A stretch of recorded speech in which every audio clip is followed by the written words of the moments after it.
inshuti bavandimwe mu izina ry'umwami wacu Yesu Kristo, nongeye kubasuhuza ubuntu n'amahoro bye bibane namwe mwese.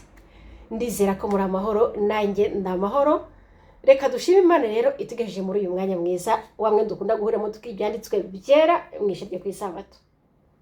Muri kumwe na Evinero nk'uko bisanzwe, twibukiranye ko muri iki cyumweru twari dufite insanganyamatsiko ivuga ku mpano za mwuka. Twabonye ko twahawe impano za mwuka, twabonye ko abagenzi bari kujya mu ijuru, abakristo bari mu itorero bafite impano za mwuka bahaye kugira ngo bazikoreshe mu murimo, kugira ngo zungure itorero.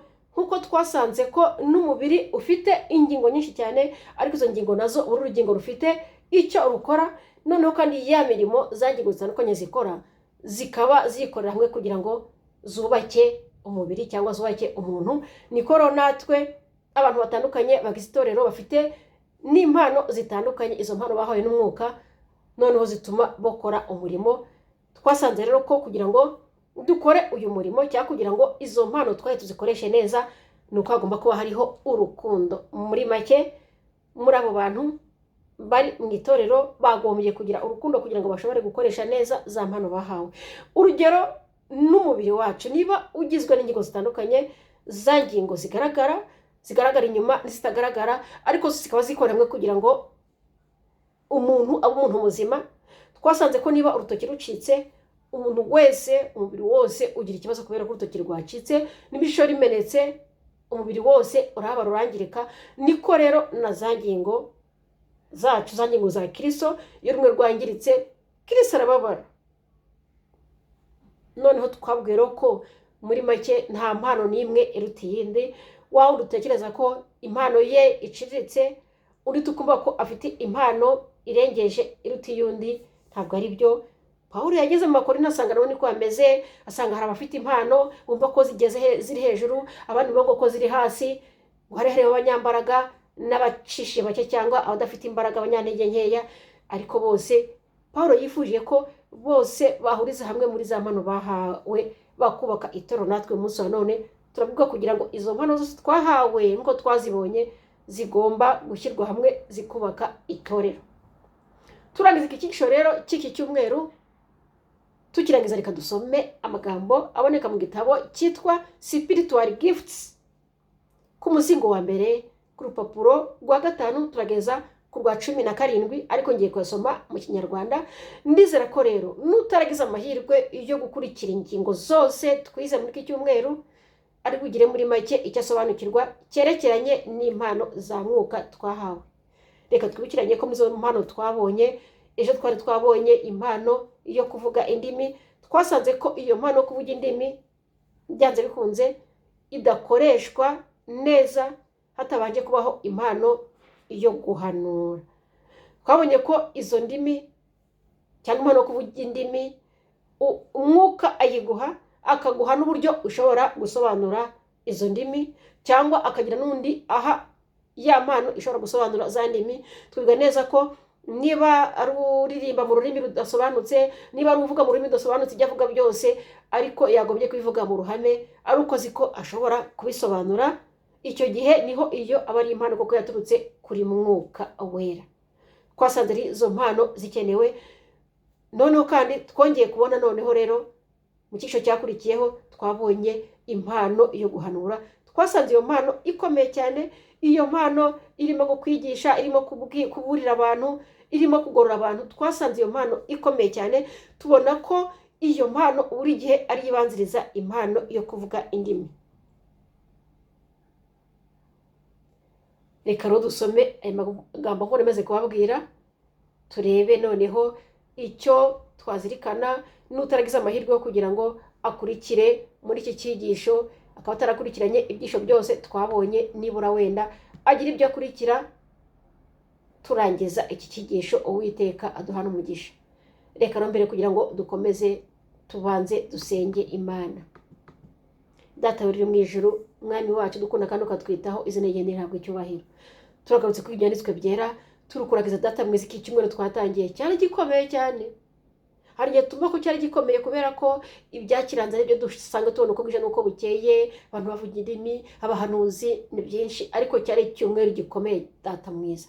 Ndakwinze rero buri wese umuhe kugira icyo yaba yarakuye muri ibi byigisho data mwiza, kitubere impamba n'urwego bizatuyobora bitugeza ku gakiza. Amashimwe nayo umunsi n'iteka ryose. Reka ibyo ushaka, reka ibyo ukunda bitume ku buryo dushaka, kandi data mwiza turangize iyi ngingo twese dusobanukiwe nk'uko ubishaka, mu izina rya Yesu, amen. Reka nsome mu izina rya Yesu.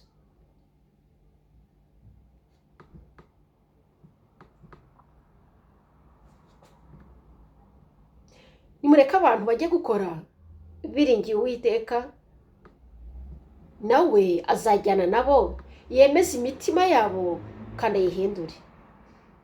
Muri make abantu ntibajye gukora, abantu ntibajye mu ruzabibu, abantu bari mu itorero ntibagende bajye gukora, ngo mureke abantu bajye gukora biringiye Uwiteka, nawe azajyana nabo. Humura, niba witeguye kujya muri uyu murimo, humura, wiringire Uwiteka, azajyana nawe ngo yemeze imitima kandi ayihindure. Icyampa Uwiteka agahindura umutima, akakwemeza kandi akaguhindura.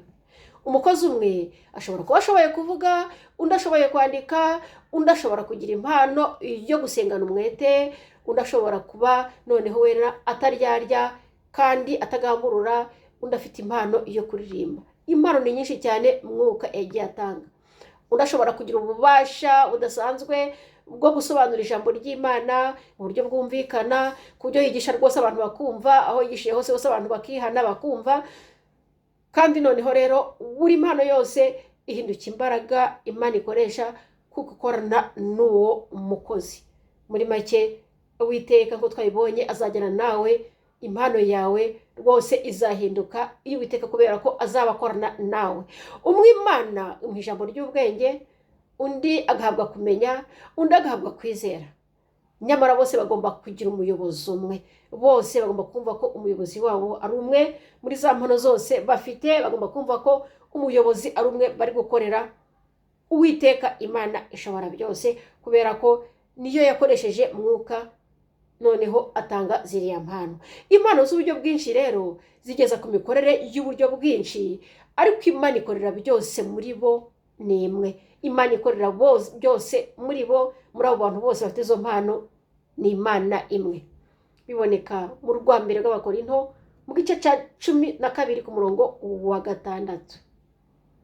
Nimureke rero he kugira umuntu n'umwe usuzugura impano zifatwa nk'izoroheje, ko twamaze kubivuga. Bose nibajye gukora. Babandi tubona ko bakomeye, abandi tubona ko boroheje, bose nibahagurukire rimwe bajye gukora.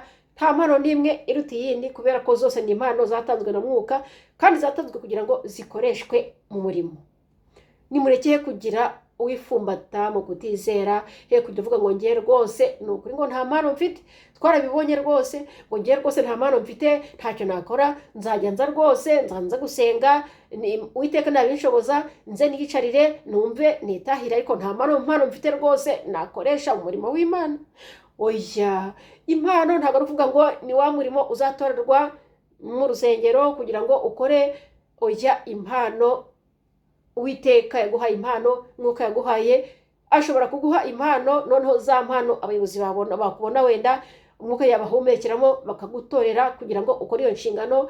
Abayobozi bashobora kutabona izo mpano, ariko koresha ya mpano Umwuka yaguhaye.